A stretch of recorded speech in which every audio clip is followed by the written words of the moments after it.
All right, hello everyone. This is Lupe the Esthetician, and today I want to talk about becoming an esthetician. All right, I got some questions down in my journal, and I got the most hard questions. All right, this is for anyone that's thinking about making that step to go into aesthetic school or can't decide between cosmetics or aesthetics. This video is for you, so keep watching, okay? I'm gonna answer some questions that I wrote down about aesthetics. Okay, so what is an esthetician? An esthetician is in the beauty industry. We basically do facials, we do waxing, we do spray tanning, we do all that good stuff. We're licensed to touch. Okay, and every state is different. This is Chicago here, so that's where I'm coming from. All right, first things first, was the aesthetic exam hard? My opinion is if you study and you work hard, it's gonna be okay. Okay, it is a little bit hard, and I'm just gonna say hard because the information, you have to memorize it, and you kind of have to. This is very important stuff that you have to know. You know, disinfection, sanitation. But I wouldn't say it's that difficult. I think that if you put your mind to something and you work hard and you study and you prepare for it, no test is going to be hard if you prepare for it. All right, how long was the school? How long did aesthetic school take? So aesthetic school was, you can do it, you can either do part-time or you can do full-time. I personally did full-time. It felt so much better. I'm so glad that I did full-time because part-time is only 6 months. It is a full schedule because you're, going for 6 months. They're gonna pack everything. I think it moved too fast for me. So I always stuck with the year. It was better for me. I always had a job, so I did job and school at the same time. So you can either do a 6-month program or you can do a year program as well. What came easier, waxing or facials? For me, my number one specialty is going to be waxing. I love waxing. It's a fast service, super quick, super fast. It's that great satisfaction. You see that hair, boom, instant gratification, right? As opposed to a facial, you got to kind of prolong it and you see improvement. I love both. I love doing both. But what came easier was probably waxing, just because I know it's like there's a lot of ways to do it, but there's one simple way to do it. You need to perfect that, and then you just kind of speed up and move that technique up, and just, there's different levels. Facials is a little bit harder because there's no rule handbook. There's no Bible. There's no skin Bible, like this person's gonna react like this person's gonna do this, this person likes this person likes that. There's none of that. Everybody is different, and I think that's what is so great about facials. Everybody reacts different. Everybody has different things that work for them, but that's why it's hard. And I'll tell you why. If I work on improving someone's skin, and I improve her skin so good using this certain line, everything's working for her. But I do the same client just like that with the same circumstance. It could be her sister, right?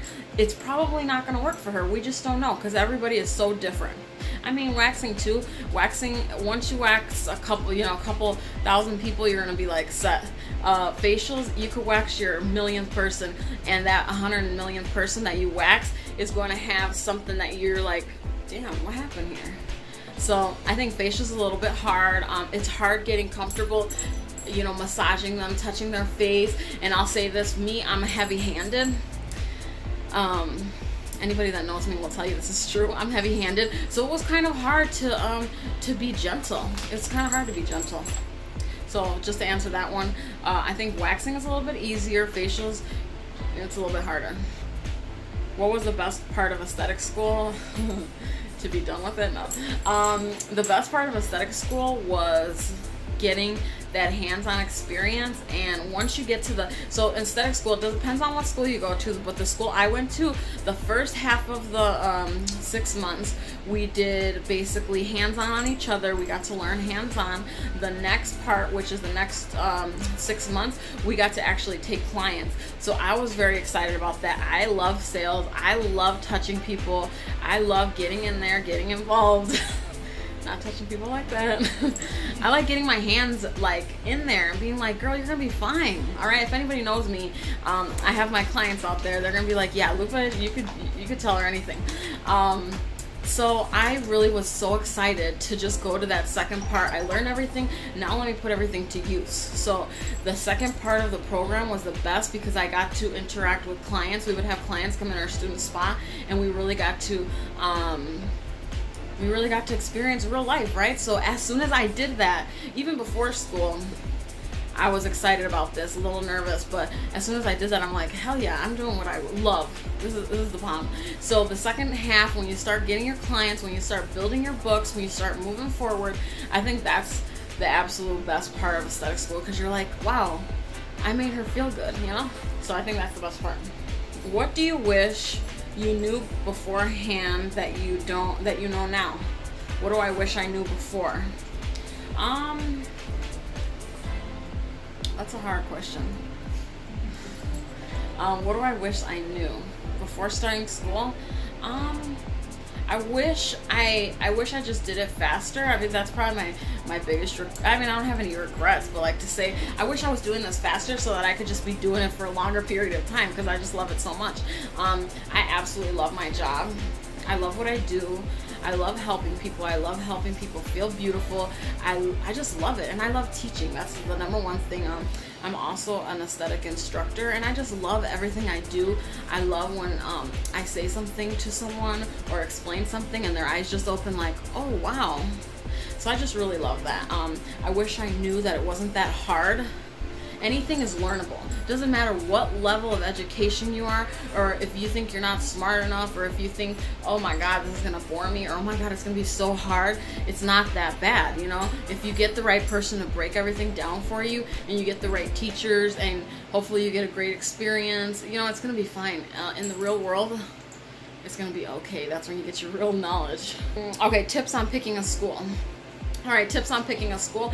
Make sure your school is NACIS certified. NACIS has standards, okay? This is standards in school. Basically, they have to follow a strict guideline. It doesn't have to be, but it's just nice to know that they are NACIS certified. Another thing is, make sure your teachers are aesthetic teachers and not cosmetology teachers. Nothing against cosmetology teachers, but aesthetics teachers are gonna know fully every single thing that's in aesthetics, and they've probably been in the real world as cosmetologists, but I think I just have that preference. All right. Another thing I would say is make sure you are going to a school that allows you to have hands-on, no mannequins, allows you to touch skin all the time, allows you to bring in models and clients and start building your books at that second half, because it doesn't make sense if you can't touch people and you can't experience faces and you can't see reactions on humans. What the heck is the issue there? That's a preference for me. Go to a school that's going to help you find a job. When I went to my school, I remember I had an advisor and I was interviewing her. I'm like, okay, so is this like, are you going to give me, like, are you going to help me find a job? I think that's the most intimidating thing when someone gets out of school. It's like you don't know what to do. You're going to have to start at the bottom of the food chain, and that's just the way it is. And that's okay, because when you get to where you want to be, you're going to be A-okay. So when you choose a school, do that. Make sure the hours transfer. I think that's pretty much it. It's not too bad. There's tons of schools out there. Make sure you ask them make sure you ask your questions, your preferences. Like, can I switch my schedule? How does this work? Are you guys gonna help me with the exam at the end? Because you're gonna need that extra help with the exam if you need it. Is there tutoring available? Or what are CEU hours? CEU hours are continuing education hours. Aesthetics, nurses, lawyers, doctors, everybody has to do CEU hours. We want to make sure, and when I say we, it's just the universe, Jesus, right? Everybody wants to make sure that you have continuing education. Are you one of those estheticians or doctors or nurses or lawyers that are going to just get their certification, get their license, and then boom, I just know it all? No, absolutely not. You need to keep educating yourself. Everything always turns, everything progresses, back in the day, I heard a story from back in the day where one of my clients told me that where she went, she goes, hey, do you guys recycle your wax? And I'm like, recycle my wax? I'm like, I don't understand what you're saying. And she told me, oh, well, back in the day, I don't know how back her day was, but she said back in the day, they used to have hard wax, and they used to put it in, and it used to filter out the hair, so they would reuse it after. How nasty, right? Now the times have changed, thank you Jesus, and you absolutely can't do that. Like double dipping, back in the day, I'm sure they used to save on sticks, but what happens if something bad happens and then you realize, well, that's not very sanitation, right? That's not up there. So you really have to keep yourself educated, keep yourself learning. So CEU hours, you can get them from anyone. You need 12 hours. I think everywhere is different, but in Chicago you need 12 hours for 2 years. And also as an aesthetic instructor, you do that too. Oh, and another thing, choosing aesthetics, you can do so many paths. You can be an aesthetic teacher. You can do CEU hour teacher, so you can actually teach the continuing education hours. You can actually be a teacher just to teach aesthetics in general. You can have your own spa. You can have your own booth. You can have you can be a spray tanner. You can do just lashes. You can do lash lifting, extensions, peels, facials, waxing, microblading. You can do so many things. You don't have to do everything you like. All right, so if you like this video or you have any more questions on being an esthetician or an aesthetic teacher, or just about beauty, just let me know. If this video was helpful for you, please like down there and subscribe, and also keep in touch with me. All right, thank you. It's Lupe the Esthetician, and I want to be honest and bring you all the information that you want to know. Thank you so much.